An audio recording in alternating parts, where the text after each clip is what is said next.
So now I want to talk about the triad and the WCS. As you can see, the triad, it's in the lower left corner. Again, this always points to X, Y, Z, absolute coordinate. It basically is just a representation to show you how everything is oriented true to the world. Now we have what's called a work coordinate system in and X, and we don't see it on the screen right now, so I'm going to go and turn it on.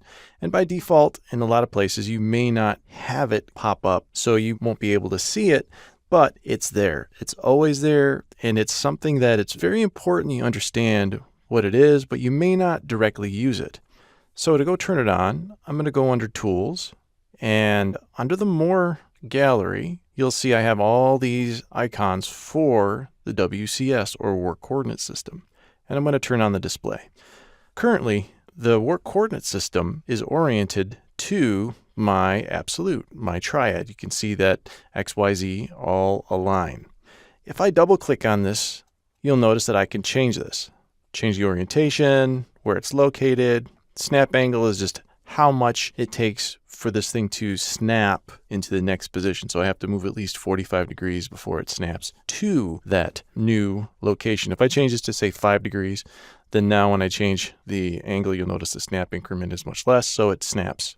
And same thing for the distance, right? I have a distance snap as well. I can come over here and say I want this to snap to every 10, in this case, millimeters, based off of the size of the file, and snap.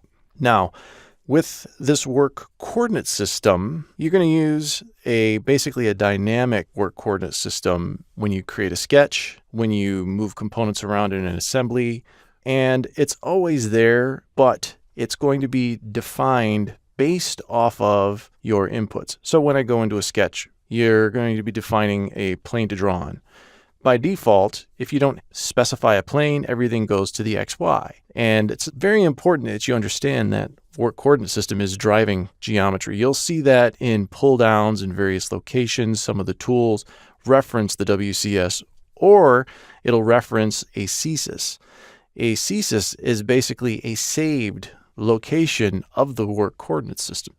You may have multiple datum CSIS saved on your screen, and you can always go back and reference that datum CSIS. Whereas the work coordinate system, once again, is just simply a working coordinate system. If I don't pick anything, it'll by default go to that work coordinate system.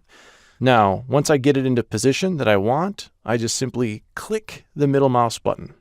The moment that I click the middle mouse button, it saves that location. By default, in most people's modeling applications, when they come in, that's typically just simply turned off. You can see here the display is turned on because I turned it on.